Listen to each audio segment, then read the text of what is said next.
اسلام ہے اور مسلمان ہیں۔ کرناٹک میں جو کیا جا رہا ہے، یہاں ابھی ہم تھوڑا سا تذکرہ کریں گے، لمبی چوڑی بات میں نہیں کرنا چاہتا، ہاں سیاسی معاملہ ہو جاتا ہے، اور ہمارے یہاں لوگ کہتے ہیں کہ سیاسی موضوعات پہ ہم نہ بولیں، سیاست والے دینی موضوعات میں ٹانگ اڑاتے ہیں۔ اب اس کا دفاع ہم کرنے جائیں تو کہتے ہیں کہ اس موضوع پہ زیادہ بولنا نہیں چاہیے، خیر پھر بھی کچھ چیزیں مصلحت کے خلاف ہوتی ہیں۔ تو یہ جو معاملہ یہاں چھڑا ہے یہ یہاں کا نہیں ہے، اور تازہ یا پہلی بار کا نہیں ہے، اور ان کا پہلا معاملہ نہیں ہے۔ ابھی جو موجودہ حکومت جب سے آئی ہے، آپ دیکھ رہے ہیں کہ مسلمانوں سے متعلقہ امور کو ایک کے بعد ایک یا کے بعد دیگرے چھیڑا جا رہا ہے۔ ابھی یہاں معاملہ تھا 4-5 ریاستوں کا الیکشن ہے، اسی تناظر میں دھرم سنسد کا معاملہ آیا، مسلمانوں کو مارنے کاٹنے کی باتیں کہی گئی، معاملہ کورٹ میں گیا، ہاں ابھی وہاں کے جو ان کے پیشوا ہیں مذہبی، ان کی ضمانت بھی ہو گئی۔ مسلمان اگر وہ شہریت کے قانون کے سلسلے میں اس نے احتجاج کیا ہے، جمہوری طور سے کیا ہے، تو وہ لوگ آج تک جیل میں ہیں، ان کی ضمانت نہیں ہو سکی۔ یہ سر عام بیان دیتے ہیں کہ قتل عام کیا جائے، مارا جائے، اور یہ کیا جائے اور وہ کیا جائے۔ ہاں ان کا وزیر یہ بیان دیتا ہے کہ یہاں کا اصل جھنڈا جو ہے وہ بھگوا ہے، ترنگا تو ختم ہونے والا ہے، ان پر کوئی کارروائی نہیں ہوتی۔ یہ جو میں کہہ رہا ہوں یہ عام طور سے اخبارات میں اور مختلف سیاسی جماعتوں کی طرف سے یہ بیانات ہوتے ہیں، بیانات دیے جاتے ہیں۔ اس لیے میں اس اشارے کے ذریعے سے یہ بتانا چاہتا ہوں کہ یہ کوئی نئی بات نہیں ہے۔ دھرم سنسد کے اندر یہ معاملہ، اس سے کچھ دنوں پہلے یہی حکومت جو ہے طلاق اور خلا کے معاملے کو چھیڑ چکی ہے، اس میں ان کو بہانہ ملا، بعض مسلمانوں کے غلط مسئلہ حلالے کی وجہ سے خوب بیان بازیوں کا موقع ملا، اور بالآخر انہوں نے ایک قانون بنا دیا۔ اس میں جہاں ان کی شرارت ہے، بعض مسلمانوں کی حماقت اور ان کو بجائے دین کے اپنے مسلک کے دفاع کرنے کی کوشش بھی داخل ہے، میں ایسا مانتا ہوں، ہاں کسی کو اچھا لگے یا برا لگے، ہاں لیکن یہ بات حقیقت ہے کہ حلالہ اسلام سے تعلق نہیں رکھتا۔ جب اس کا مذاق اڑایا جا رہا تھا اور اس کو بہانہ بنا کے قانون بنانے کی کوشش کی جا رہی تھی، تو یہ نہیں بولا گیا پورے مسلمانوں کی طرف سے کہ حلالہ قرآن و حدیث میں کوئی حیثیت نہیں رکھتا۔ یہ لعنتی کام ہے، یہ صحیح نہیں ہے۔ قرآن حدیث کا جو نظام طلاق ہے وہ کچھ اور ہے، اور جو لوگ سمجھا رہے ہیں اور سمجھ رہے ہیں وہ کچھ اور ہے۔ خیر، طلاق والا اور نکاح والا مسئلہ چھیڑا گیا۔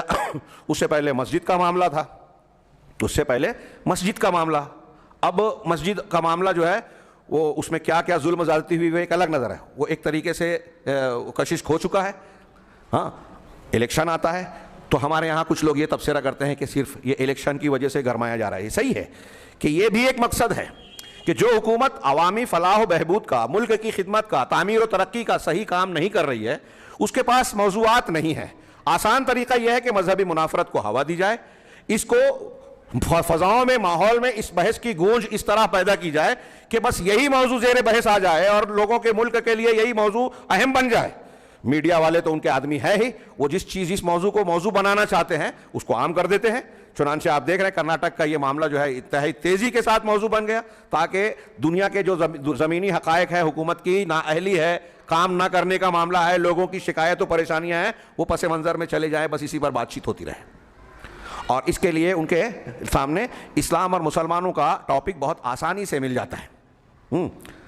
افسوس ان غیر مسلموں پر ہے جو یہ جانتے ہیں لیکن جھانسے میں آ جاتے ہیں۔ لیکن اب بہت ساری پہلے تو کچھ باشعور لوگ، منصف لوگ، اور اب بہت سارے غیر مسلم ہندو بھی یہ سمجھ رہے ہیں کہ یہ موضوعات مسلمانوں کے لیے چھیڑ چھاڑ کا جو بار بار ایک طریقہ اختیار کیا گیا ہے، یہ لوگوں کی سیاسی ضرورت ہے۔ لیکن میں یہ کہنا چاہتا ہوں اس میں اضافہ کر کے کہ سیاسی اور الیکشن کی ضرورت ہو سکتی ہے، لیکن اس سے بڑھ کر یہ ثقافتی اور مذہبی جنگ کا ایک حصہ ہے۔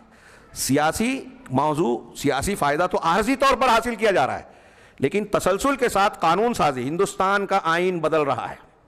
بہت بڑی بات کہہ رہا ہوں، ہندوستان کا آئین بدل رہا ہے۔ آج ابھی 1-2 روز پہلے ایک وزیر کا بیان آیا کہ بھگوا جھنڈا جو ہے وہ اگلا ملک کا جھنڈا ہوگا، اور اس قسم کے اور بھی بیانات۔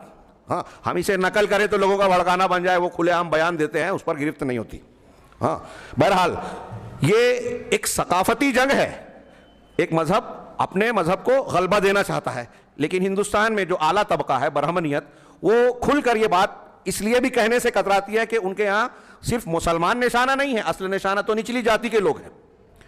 ہاں مسلمانوں کو نشانہ بنا کر، موضوع بنا کر، لوگوں کو یہ دکھا کر کہ ہمارے لیے یہ خطرہ ہے، غیر مسلموں کو تھپ تھپایا جاتا ہے۔ 2-2.5-3% برہمن جو ہیں وہ دوسروں کو جو ہے اس میں مشغول رکھ کے ان پر جو مظالم ہو رہے ہیں اس کو ہٹا دیتے ہیں، اس سے آنکھوں کو کی نگاہوں کو پھیر دیتے ہیں۔ خیر، یہ ایک طرف میں یہ عرض کر رہا تھا کہ یہ چیزیں ثقافتی جنگ کا حصہ ہے۔ مذہبی جنگ کا حصہ ہے، اور اس کے تانے بانے ہندوستان ہی سے نہیں عالمی طاقتوں سے ملتے ہیں۔